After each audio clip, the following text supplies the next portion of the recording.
So last Q4, I took a brand new dropshipping store from 0 to over 100,000 in less than 2 months. And in this video, I'm going to explain exactly how I was able to do that without having to do that much work. And the main reason why I didn't have to do that much work is because I assembled a team that helped me do every single step of the dropshipping process, from finding products all the way to creating ads. Now, if you are someone though that doesn't have the biggest budget and you still want to get success in Q4, obviously you're going to have to do the work yourself. So I do want to explain for multiple budgets how you can prepare and succeed in Q4. So what does it cost to test products effectively on your own versus having a team? Well, in my opinion, with Q4 coming up, the next 2 months, you should really be focused on testing about 5 to 10 products. That's about 2 a week for the next 2 months in order to find that one winning product. So if you're doing it on your own, in order to test 10 products, you really don't need that much money. In fact, it could be a couple $100 if you are doing TikTok organic, which I would recommend. But if you do have a decent sized budget and you want to have a team that sets up your websites, finds your products, creates your ads, I would say you're going to need a couple $1,000s, around $3,000 to $5,000. Now, when I was 16 and I started dropshipping, my budget was around $1,000, and everyone would say, put your money into Instagram promos or Facebook ads. But if you have a budget even of less than that, of $500, $300, and you still want to get dropshipping success, I would just recommend finding your dropshipping product on Amazon, order it directly to yourself, and start studying on PP Ads or the TikTok Creative Center what videos are going viral organically, because it's not that hard as you think to actually get a video that pops off with TikTok organic. And that's the great thing about dropshipping in 2022. Now, you obviously have to have some video skills, editing, you have to understand trends, promos, and how to actually catch people's attention with your hook. But that's something we'll discuss a little later. But if you're someone who's trying to prepare for Q4 with about $3,000 to $5,000, what I would recommend really doing with that budget is putting a lot of that to your team. Because if you're testing 10 products over the course of the next 2 months in September and October, here's what the breakdowns are most likely going to be. You're going to have to find a team that researches the products, and typically most researchers are about $6 an hour. So in order to find about 10 really solid products, it might cost you around, I would say, $500. Now, once you have your products, you need someone that's going to write the descriptions, and I would say for 10 products, that's going to cost you around $250. So that's about $750. After that, you got a website guy that makes 10 websites. I would recommend one product brand and websites. That's going to run you back $25 a website. So if you do that for 10, that's $250 again. So you're at around $1,000 right there. And then afterwards, you're going to need an editor that can source clips, find the best clips, and edit them together, and that understands marketing. So to get around 5 ads for each product, I would say that's going to cost about $50 per product. Times that by 10, that's $500. So that's $1,500 right there that you're getting everything prepared. It's ready to go. Then you obviously got apps, monthly expenses. That's another $100, $200 right there for having 10 stores. Then after that, the $3,000 really just goes into your ads, testing creatives, testing different ad accounts, testing different strategies. And that's the great thing, and I really do believe is the best way of doing dropshipping nowadays, having a team that does the work for you, having that automated process.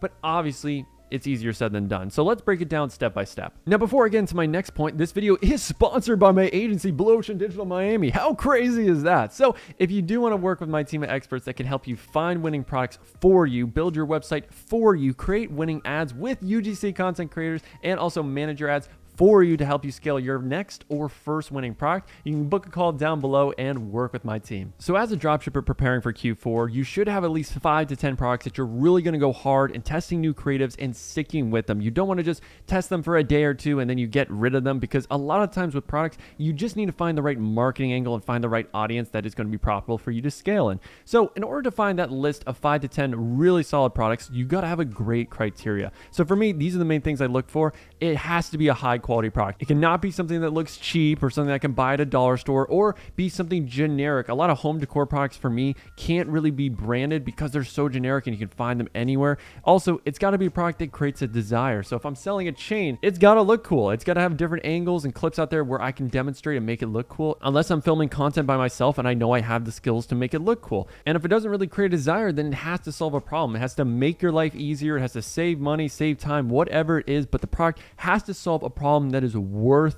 solving. I think that's a huge point, because there's a lot of products that solve fake problems, pretend problems. There's a popcorn maker that I've seen that actually has around 40,000 orders on Amazon, and I'm just looking at it thinking, why would anyone need that? So I'd recommend looking for products that solve a big problem, if it is a problem solver, that is worth solving, because there's so many basic products, cheap knickknacks that sure they solve a problem, but there are way better solutions out there. So if the problem is you can't get sleep at night, you better believe you have to have a product that is the best solution, or you can at least market it as the best solution. So the sleep eyewear, that was marketed as the best product because it had so many unique benefits that other sleep products really didn't have. You can play the music, it just completely blocks out all light. There's a lot of ways you can convince people that it's the best product. So if you're selling anything, you have to make sure you can market it as the best solution to a problem or the most affordable.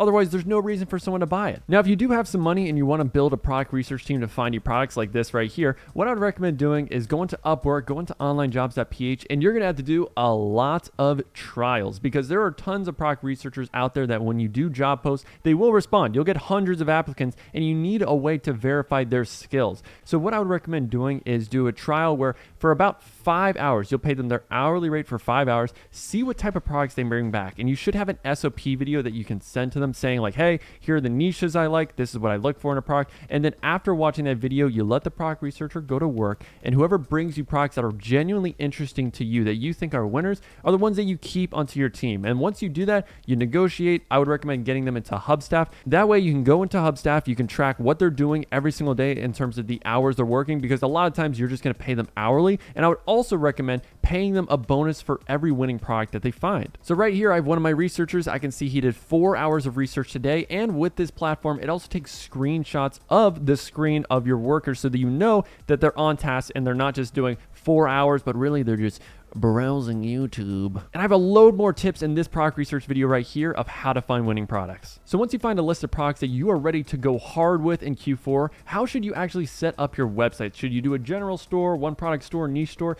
Personally, I like one product stores because that gives it the branded feel. And a lot of times, if you're just doing TikTok organic and you're on a budget, you should do a one product store because the account that you're going to be filming content on will be a one product store. It doesn't make sense if you're doing viraltrends.com or TikToktrendyproducts.com. No, it's just totally BS. No one's going to buy from a website like that. Consumers are smart. They know as soon as they see that, oh, it's a dropshipping store. Let me look it up on Amazon. So you have to have some sort of brand appeal to it. So I'd recommend doing a one product store. And if you're wondering what apps you're going to need, stuff like that, I really don't use too many apps with my Shopify stores because it does lower the site speed and that lowers conversion rate, because if it takes a lot of time for your site to load, especially when you're advertising and you're marketing to TikTok users, they're too ADD. They're not going to wait that long. They're just going to keep on scrolling on TikTok. There's just so much stimulus out there, so many videos, and you don't know what's next. So in terms of apps, these are the ones that I personally use. I don't even use Gem Pages anymore. I have a great theme called Solo Drop that I build all my websites on.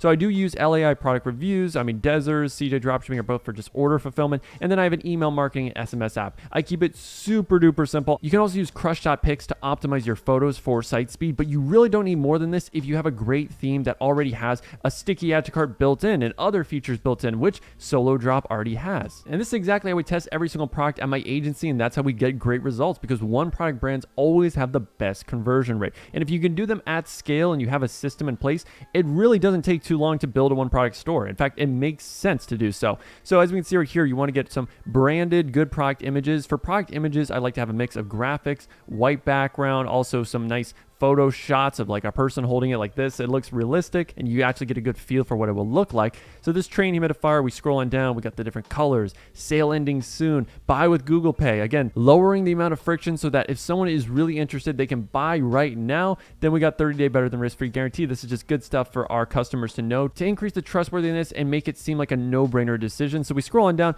always have a good GIF, have a good headline. Your copywriting is something we'll talk about a little bit later on. So stuff like this is a great theme that when you customize it and come up with the right look that you want, you can easily duplicate among 5 to 10 products in a day. And there's other important elements of your product page, like obviously the reviews. I like my reviews to mainly have photos in them like this right here, be pretty detailed. Usually I want them to at least have 2 to 3 sentences that talk about the main benefits, that talk about the product quality being great, that talk about fast shipping, that have the name of the brand, all that stuff inside of the reviews to really make it all seem branded and maximize the chance of success. And obviously you want to have urgency, call to action. So sale ending soon. We got our add to cart button shaking to get people's attention. I mean, seriously, whether you're on a budget of $500 or you have $5,000, I would recommend Solo Drop as the best theme because there's so many customizations you can do, and it essentially replaces gem pages or any custom page builder with the amount of things you can do. So right here, as we can see, we can put different product titles. We can play around with these sections. So if I want to move up this 30-day better than risk-free guarantee above our free express shipping, you can do that.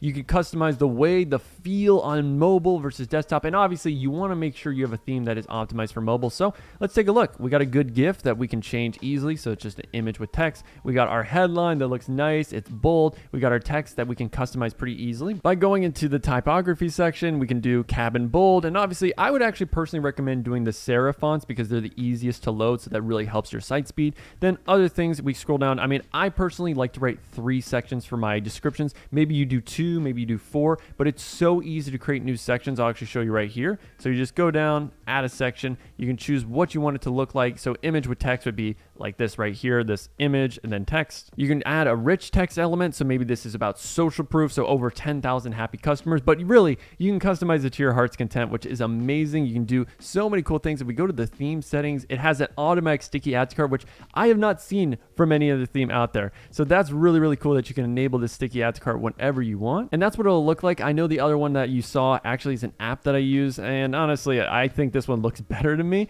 And you can customize the color, make sure it's obviously all on brand. So if we go on down, favicon, super simple. Social media, I wouldn't really worry about. Skip to checkout. I would say this is something you should split test, but it does lower friction. So I would turn it on. There's obviously a lot of other elements that go into it, and if you want to learn exactly how to build a product page like this, all you need to do is click on this video right here. So whether you are doing this by yourself or you're hiring someone and trying to direct them to build a great product page like this video will help you out. Now let's briefly cover how to write amazing descriptions for any e-commerce product you're selling, and I would recommend as my best tip, just come at it with a blank mind. And what I mean by that is don't assume you know what your customer wants in your product, because when you actually do the research and you read reviews, you watch videos of customers reviewing the product, that's when you get a real idea as to why someone bought it. And that's the smartest way of being a marketer. Understand what benefits really matter, and in order to do that, you have to see what are people saying over and over and over again, because if you just read one review, that's going to give you a very limited sample size. And you can also learn what's the lingo. How are people describing this product? Are they saying that it's cute? Are they saying it in a slang type of way? You want to speak in your customer's language to keep it relatable, because the more relatable and the more that you understand your customer, the more likely your website is going to convert. Now, another thing I've really been focusing on with my product descriptions is making them shorter. I've noticed with TikTok, it seems like shorter, getting right to the point with your descriptions is the way to go. So personally, my framework is doing 3 different headlines. So I have one headline, which is my main one, and typically this is going to be my biggest claim. It's going to be something that really gets people's attention. Then after that, I have lines about benefits of my product. Sometimes I'll mention a problem here or there. So fall asleep faster and wake up well rested. So I like to keep all my lines with 3 headlines, so 3 distinct sections, and then under these headlines I usually have about 2 to 3 sentences, sometimes 4 max, but I keep it super duper short to the point where people could honestly read all of the description in less than a minute. So it's something you might have to play around with. I used to be a big fan of longer descriptions, and I think for problem solving products, longer descriptions make sense, but every single line of copy in your description has to serve a purpose. It has to be a benefit. Do not harp on features, which is something that a lot of people get into. And even when you're doing benefits, it's super easy to do very lazy benefits of easy to use. It's ergonomic. This is the easiest way to get this solved. No, you got to do the research and you got to understand, why do people really want this product? And you're never going to come up with that until you look at competitors' ads, till you read reviews, till you watch videos, and you're going to have a plethora of different benefits and angles that you can sell your product once you do the proper research. So don't come up with it on your own. And if you're wondering how to get a great copywriter, I would still say Upwork is a great option. That's how I found my copywriter. And really what we did, same process, do a trial, send them the product, give them an SOP video of what you're looking for. Like, hey, here's my template. This is the structure I'd like you to do. Headline, 2 to 3 benefits. Second headline, 2 to 3 benefits. Third headline, some benefits and a call to action. And then you just see who executes it the best, who really has done the research, they've done the homework, and maybe this is a product that you've personally done the homework for, so you know what the selling points are, or maybe you're just, again, doing it blind, you don't have any idea at all, and you really just want to see what line, what copy really sticks with you. And it's going to take time. You might have to do 5, 10 trials until you get the right person. It might take 20, but never settle with just, okay, this is the best out of 5, or this is the best out of the 10 copywriters I interviewed. That's never what the feeling you want to get when you hire someone, because I see that's a big trap. People want to hire so fast that they just end up hiring the best out of, okay, this is what I have right now. And you're never going to be satisfied with that. But if you do want to learn more about how to write great descriptions, I mean, there can't possibly be another video, Ethan. You cannot tell me that you have dedicated the time and the effort to filming a whole, oh my God, it's like this channel is a course or something. Now, when you're preparing for Q4 as a dropshipper, the most important thing is not your product. And I know that seems backwards, but really, you most likely can identify what a winning product is. The problem you're going to face, though, is that the most successful person, the person that's going to make the most money selling whatever product, like this hand-controlled drone, is the one that can market it the best. Because with dropshipping, we're pretty much always selling the same products, and it always comes down to marketing. So when you're making that decision when it comes to your ads, or if you're trying to do TikTok organic, you got to realize that whoever has the best skills for coming up with unique video ideas that catch people's attention, that have the right editing, the right music, they're going to be the ones that make the most money during Q4. And if you're someone that's doing the ad route, which is perfectly fine, you got to realize, are you the best person to film that content, or is it going to be building a team that has already been on TikTok that films content all the time? So if you're a dropshipper that's trying to blow up your brand with TikTok organic, what I would recommend doing as my best tip is try to instigate comments, instigate engagement. And the way you can do that is twofold. One, you can do it with your content by making sus content, or doing the generic, all right, here's my text to speech, one lady, hey, I want a refund, or this product doesn't do this, or hey, you sent this to my wife's boyfriend for free, I want one too. And you see those all the time. Or you can instigate comments by going into your comment section and leaving a prompt. And this could be the most random prompt in the world. It could be about a TV show. You can make a controversial comment, whatever will get comments on your video, because TikTok will naturally push out your video to more people, because it's going to think, wow, they really like this video. They're engaging. And if you can start a thread with people, that's going to lower your CPMs, get your video shown to more people, and increase your chance of success. And then obviously you want to study what other people did to blow up their brand. So looking at this Vortex bottle, I mean, let's take a look. Let's see which video blew up. Can it mix oil with water? Obviously that's pretty notorious. You can't mix oil with water. So this prompt works super well. It's very organic, having that comment when you're responding to. And this might be a thing where when you're starting out your account, you have another account where you leave comments so that you can do this reply feature and keep it super native. Do you guys remember 5th grade science class? It's scientifically impossible to mix oil and water. I'm not worried about that though, because my team and I designed the Vortex to be an absolute beast. There weren't any clumps in this drink, and the bottom's looking pretty clean. What should we mix next? I mean, it's really, really fast paced. I mean, if you're trying to get some ideas from this, obviously it's a great video idea. I mean, the hook immediately can the Vortex bottle your attention, because mixing oil with water is not possible. But it's really catchy. It's got a good hook, super fast. So maybe that's the things you want to take away. And then obviously he has the voiceover. He doesn't really use music too much, but you got to study your competition, especially when you're doing TikTok organic. Can the Vortex bottle mix ketchup? I don't know, guys, but let's find out. Also, if you're new here, I mix anything you guys ask me to, because I'm showing off the Vortex bottle. It's designed to mix any drink or shake perfectly smooth. All right, our ketchup smoothie is done, so let's give it a strainer test. This thing is looking so good, I want to rub it all over my face. Hold up, pause. Honestly though, the bottom is looking pretty clean, so what should I mix next, guys? This guy's a great marketer. I gotta give him some props. I mean, he does catch your attention. He says a lot of sus things to get some comments, get some engagement. It's a great marketing scheme. It's very Andrew Tate-esque in the way that he's saying something controversial. He's doing a video that's controversial to stir up engagement and get people onto his website to buy. But I would say my one critique of this method is that sometimes the best content that blows up is not the best content to sell your product. So while you obviously do want to come up with these prompts that get a lot of views and get a lot of engagement, you also have to realize if this video is totally pointless and it doesn't sell your product in any ways, which a few of these videos definitely do not do much, it's not going to sell your product. You'll get you views, but it probably won't get you a lot of sales. But as a marketer, your job, it is a balance, because you want to give yourself a chance. You want to give yourself an at bat to at least make a sale and get in front of people, because as a marketer, that's all you can do. but you also can try to get in front of people and present your product in the best possible light. So I would say you want to do a mix. Now, if you're a dropshipper that has a little bit of cash, I would recommend testing every single product with custom content. Now, in order to do that, you need to find the right influencer to work with, and you got to do a lot of trials and a lot of trial and error in general. So what you're going to do in order to find that influencer is you can go onto Fiverr, Upwork, you can go onto Twitter, you can go onto TikTok and look up the main keywords of UGC creator, and you'll see so many. As you can see right here on my Twitter feed, we got all these different options. You go onto TikTok and then go into the comment section and try to find these micro influencers that have maybe 1,500 followers. So right here, this is a great range, and look at the ones that have great video skills but just aren't getting a lot of views, because a lot of times they don't have many options, and you can get a really good price per video of around $20 to $50. And once you decide to work with an influencer, I would recommend giving them a trial of sending them about 1 to 2 products, see what kind of content they come back with. Obviously, you should give them ad scripts or an idea of what are the main selling points,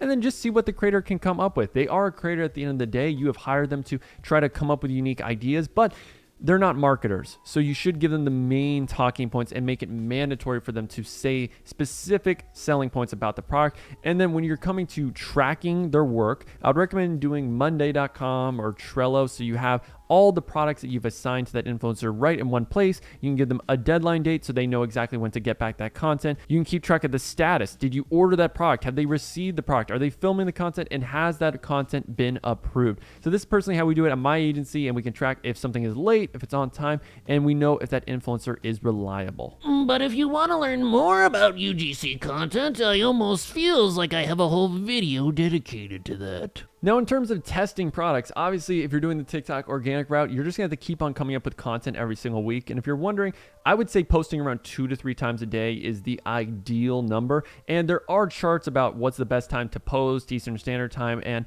I would recommend typically between 9 a.m. to 3 a.m. EST on most days is going to be the ideal time to post. And obviously, you got to do a variety of different content. You can't just do the same thing. You have to be replying to comments. You have to come up with unique, sometimes sus ideas. Sometimes you got to do just super salesy videos and just see what pops off, but you have to study competition. But if you have a budget, you set up all your stores, descriptions looking good, you got your content team in place, they have made ads for you and you are ready to test them, here is the exact testing strategy I would do. So you go to conversions, you name your campaign, the name of your product, and what's your break-even CPA. So let's say I'm selling a panda bear and my break-even CPA is $25. Now, the reason why I want to know that is because I know if any ad group is under $25 CPA, it is profitable for me. So I pretty much still do the same testing strategy. I have seen no reason to deviate from it. It's been working very well. And we have tested a bunch of different other strategies, doing CBO testing. Sometimes that works better. But in general, this is old reliable. You get your pixel, you're doing complete payments, scrolling down, select placement. I would recommend doing just TikTok only. But with this user comment, I would recommend keeping it on, because I have noticed that when you're advertising and you do leave this on, your CPMs are typically lower because people are engaging with it. They can leave comments, and obviously you want to monitor those comments, and I believe you can do that with assets. Then go down to the comment section, super easy. Now, scrolling on down to the rest of this, I recommend only doing USA, but depending on where you're from, one country dropshipping is also very popular. So if you live in Germany, Australia, you know those markets inside and out, you know how to market to people in your country, just market to your country. That can work extremely well. But for me, I'm from the United States, I'm going to stick with USA. For gender, I would recommend just doing all, and same thing with age. I don't recommend doing anything specific. Same thing with interests. I would keep it broad. I like to really try to lower my CPM and get my ad in front of as many people as possible. Daily budget, I'm doing around $25. I noticed with 20 leads to more spending issues. Spending issues is typically going to be your biggest problem. So I believe when you raise it to $25, $30, sometimes $50,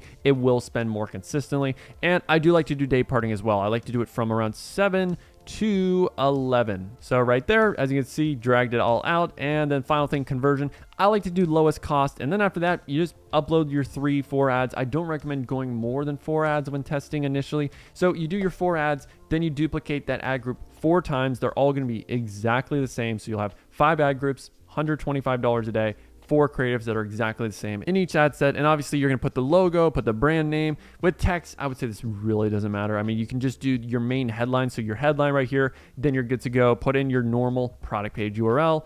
then standard, shop now, super easy peasy. And then after that, it's down to analyzing. So once you launch your TikTok ads for your dropshipping product, I would recommend having them on for about 2 days. That's typically enough data for me, especially if you're doing 4 or 5 ad groups. So that's around $200 spent. So after that, what I would do is look at the data, see if you have any ad groups that are below your break-even CPA. But if none of them are there, you might want to kill the product. And I would say only do that if you haven't really made any sales at all and you know your website, you know your ads are absolutely solid, because then, yeah, you're wasting your time. Move on to the next thing. But if you are getting sales, but it's still kind of breaking even, then you got to look at your data. You got to understand and be able to read it. So if you're noticing that earlier on in the funnel, you're getting a pretty high cost per click, let's say it's 80 cents, $1, you should be able to analyze that and say, all right, I need to test new creatives, because clearly that's the area where I'm lacking. And if I can get my cost per click from $1 to 60 cents, which is very reasonable, or from 60 cents to 30 cents, then I'm advertising to double the amount of people, and with the same conversion rate, I'm going to be profitable. Now, if you notice that your cost per click is very good, which is under 50 cents, I would say that is the barometer. Then the next thing you have to do is look at your add to cart ratio. If you're getting 100 visitors, you should be at least getting 5 of those to add to cart. And if you're getting less than that, all right, look at your website. What's your offer? Does it need to be changed? Does it need to be restructured? That's typically going to be the biggest thing that makes the most difference. Changing up your price, changing up from a BOGO offer to buy one, get 2 free, or going from just a 40% offer to a BOGO offer. You got to try to make it more enticing. And then maybe you add more urgency. You have a countdown timer. You have better reviews. There are so many things you can split test, but I would only recommend split testing one thing at a time, but you have to react to the data. And if you're a dropshipper that's getting a lot of add to carts but low sales, go through your checkout process. See what could possibly be turning people away. Are you asking for too much information? Do you not have free shipping? Do you not have your logo on your checkout page? Does it take too many steps from add to cart to go to checkout? And really, I know it's one button click, but for every button click, you are lowering your conversion rate. So maybe when someone clicks add to cart on your product page, you just send them directly to checkout. And that's something I would recommend if you don't have any other upsells that you're really offering. And another way you can recover those abandoned carts is making sure that you have an email and SMS flow in place. And I would recommend with SMS Bump, you can send out one text message within 10 minutes to people in the US that abandoned cart. So I would do a text message that says, hey, you forgot your cart. Here's a 10% code. Use discount code TikTok10 to get 10% off your order. Super duper simple. It has a link back to the cart, and that is going to recover abandoned carts easily. And then obviously you can do the same thing with emails as well. Having a discount code incentive, having an email that just says, hey, here's your link back to your cart. Did you forget this? Super simple, but I have a whole video that breaks down how to react to your data and scale. And then once you have your ad groups that are profitable, I'd recommend just duplicating them at scale. So duplicate them 5 times, 10 times, and just turn off the ad sets that are not performing well. And then if you're noticing, hey, my cost per clicks are going way too high, test more creatives. You're going to have to test a lot of creatives all the time. And if you're wondering, should I test new creatives with new ad sets?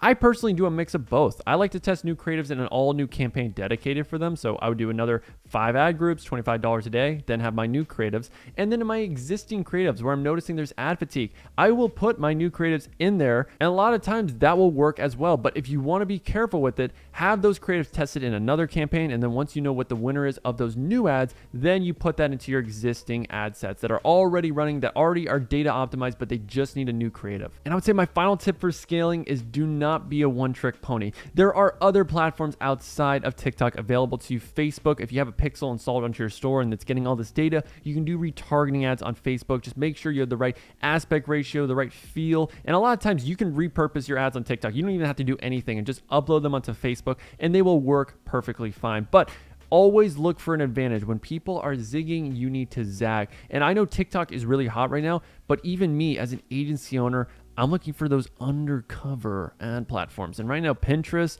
and Google, I know Google doesn't seem super underrated, but in the e-commerce world, it is very. So I would say maybe TikTok isn't the only option you should explore when you're scaling in Q4.